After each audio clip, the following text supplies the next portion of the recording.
தனம் அடுத்த வர எபிசோடில் பார்த்திங்க அப்படின்னா தனம் சௌந்தர்யா அதுக்கப்புறம் சௌந்தர்யாவோட சித்தி எல்லாரும் பார்த்தீங்கன்னா ஆட்டோவில் வரும்போது ஆக்சிடென்ட் ஆயிரும். அந்த ஆக்சிடென்ட்டில் சின்ன சின்ன காயமாக இருந்தாலும் பார்த்திங்க அப்படின்னா சௌந்தர்யாவுக்கு மட்டும் அவங்க வயிற்றில் உள்ள குழந்தை வந்து பார்த்திங்கன்னா அபார்ஷன் ஆயிரும். இதனால வந்து அவங்க எல்லாரும் பார்த்திங்க அப்படின்னா சரி நம்மளாம் கலைக்கலான் இருந்தோம், ஆனால் கடவுளே அது வேணான்னு சொல்லி நினச்சி கலைச்சிட்டாரு அப்படின்னு சொல்லி அவங்க எல்லாமே நினச்சிட்டு வீட்டுக்கு வந்துடுவாங்க. அதுக்கப்புறம் சௌந்தர்யாவோட சித்தி இந்த விஷயத்தை யாருக்கிட்டையும் சொல்லக்கூடாது, நமக்கு தெரிஞ்சதோடு இருக்கணும், அக்காவுக்கு கூட இந்த விஷயம் தெரியக்கூடாதுன்னு சொல்லி பேசிகிட்டு இருப்பாங்க. அந்த நேரம் பார்த்தா அங்கே பார்த்திங்க அப்படின்னா சௌந்தர்யோட அம்மா வருவாங்க. என்ன பேசிகிட்டு இருக்கீங்க அப்படின்னு கேட்கும்போது அதெல்லாம் ஒன்றும் இல்லை, சும்மா தான், நல்ல வேலை ஆக்சிடென்ட் ஆகி நமக்கு எதுவும் பெரிய அடிலாம் இல்லைன்னு பேசிகிட்டு இருக்கோன்னு சொல்லிட்டு மழுப்பிடுவாங்க. இதுக்கப்புறம் எல்லாரும் ட்ராவல்ஸ் ஆரம்பிக்கிற அந்த ஃபங்க்ஷனுக்கு வந்து போகணும் அப்படின்னு சொல்லி எல்லாரும் கிளம்பிட்டு இருப்பாங்க.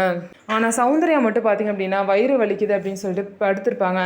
இதை வந்து தெரியாது, என்ன எல்லாருக்கும் தான் முடியாமல் போணுச்சு, எல்லாரும் இப்போ கிளம்பி வரலையா, ஏன்னா முக்கியமான நாளில் அவள் வரமாட்டேன்னு எப்படி சொல்லலாம், அவரை வர சொல்லுங்க அப்படின்னு சொல்லிட்டு சௌந்தர்யோட அம்மா சொல்லுவாங்க. இல்லை அவளுக்கு முடியலையா, அவள் ரெஸ்ட் எடுக்கட்டும்னு சொல்லிட்டு தனமும் சௌந்தர்யோட சித்தியும் எவ்வளவோ சொல்லி பார்ப்பாங்க.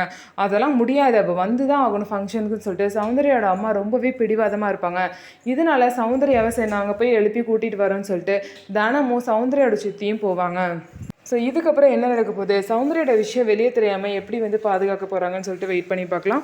நம்ம வீடியோ உங்களுக்கு பிடிச்சிருந்தா நம்ம வீடியோவை லைக் பண்ணிக்கோங்க, மறக்காமல் நம்மளோட சேனலை சப்ஸ்கிரைப் பண்ணிவிட்டு பாருங்கள்.